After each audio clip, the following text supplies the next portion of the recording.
Here's a segment from a recent Gun Talk radio episode. You can listen to all the Gun Talk radio podcasts however you tune in, or check out guntalk.com for more. We are back with more Gun Talk. Thanks for listening. And we want to thank all these radio stations that air Gun Talk because we really appreciate it, guys. So there's been something going on. There's always something going on in the world of guns, but this one's a weird one. Recently, you had some of the credit card companies having a new designation on purchases at gun stores, gun shops. And to talk about that and what's going to happen, what they're doing about it, is the Attorney General of Montana, Austin Knudsen. Welcome in. Did I say your name right, sir? You nailed it. Perfect. Thanks, Ryan. Well, thanks for being on with us. Just kind of for people who are not familiar with what's going on and what you guys are doing about it, kind of fill them in.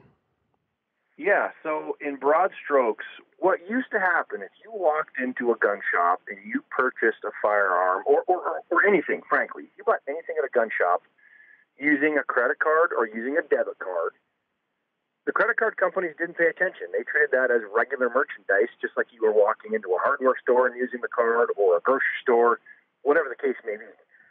The credit card companies have caved to the woke movement. I mean, that's really what this is.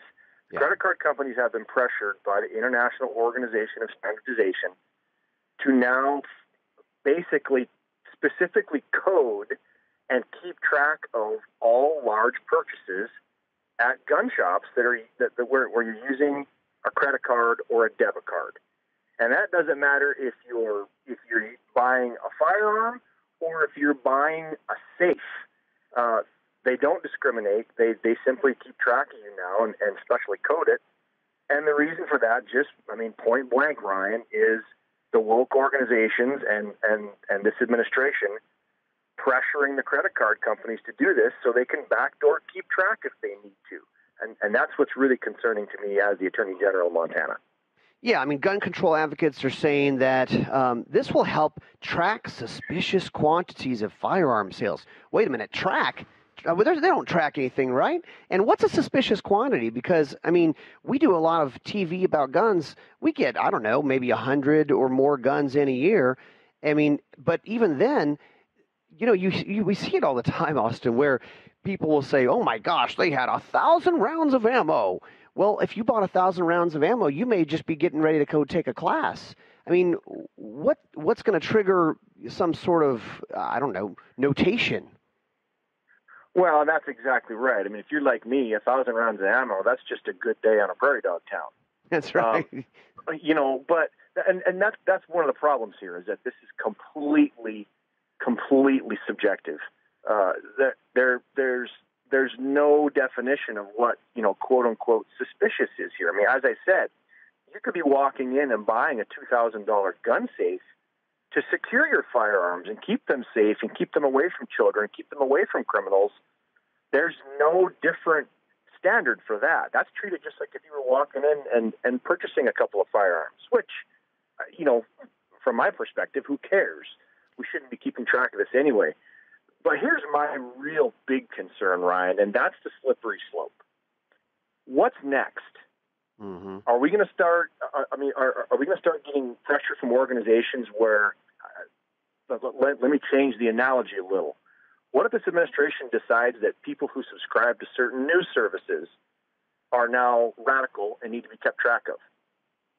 And they pressure the credit card companies to keep track of people who are using a credit card to purchase a subscription to the Wall Street Journal and keep a list of those people. That's the next logical step here. And once companies start doing this, where does it stop? So that's why you've got attorney generals like me. You've got about 20 other of my colleagues who have joined this letter that I authored, and actually my colleague Jonathan Scrimetti in Tennessee. I want to give him a shout out. Brand new attorney general in Tennessee, doing a fantastic job. He and I co-authored this letter.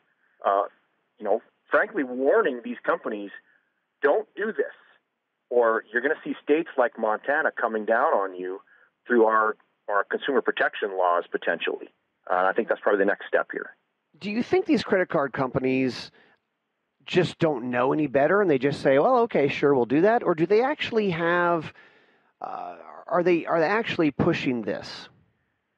Well, it's interesting. When this first started being pushed by the International Organization of Standardization, you actually saw the three major credit card companies balk at first. They all sent out letters. So I'm talking about Visa, I'm talking MasterCard, and I'm talking American Express. Mm-hmm. They all three sent out letters, basically begging this international organization, don't make us do this. We don't want to do this. We don't want to be the thought police. And now here we see this 180. I think you've definitely got people on some of those boards of directors in those organizations that probably think like this. But at the end of the day, I really don't care. To me, this just looks like these organizations caving to liberal woke groups, liberal woke politicians who are screaming at them. We know they're the screaming minority, but that seems to be what gets attention these days, and just caving. So, I mean, whatever the impetus, it's disappointing. Absolutely, and you're right. They think, well, gosh, we're hearing from all these people that want us to do this, and they're all upset about it.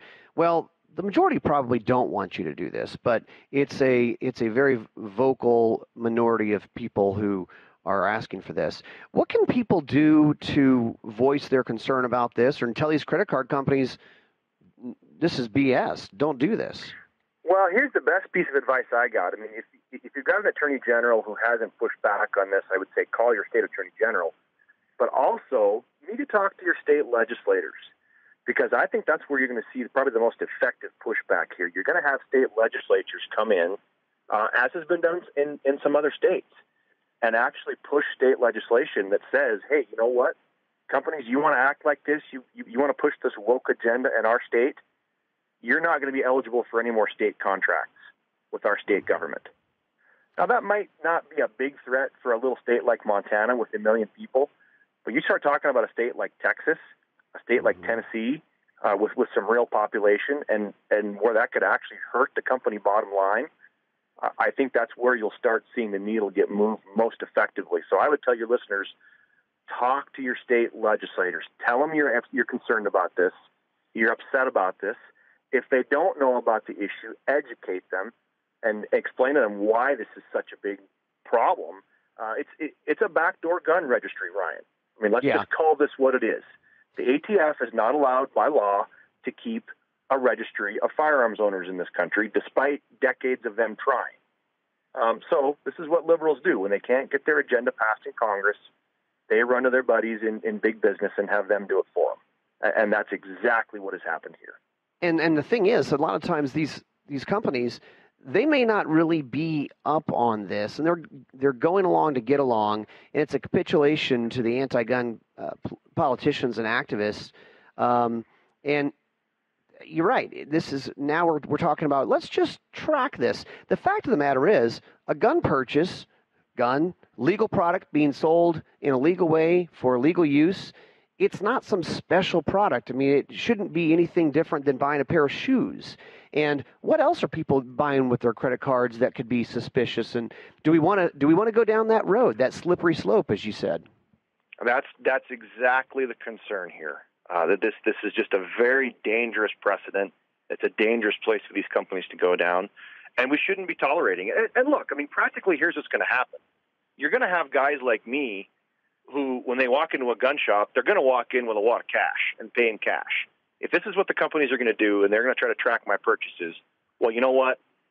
I'm not going to let you track my purchase. I'm going to walk in and buy things in cash because we can still do that in this country, and good luck tracing that. Yeah, absolutely. Well, I appreciate you kind of updating our audience on this, and I appreciate you guys sending that letter and letting them know, nope, this isn't going to fly. Attorney General Knudsen, thank you for being on with us. Happy to do it. Take care, awesome. Ryan. Thanks. Yes, sir. All right.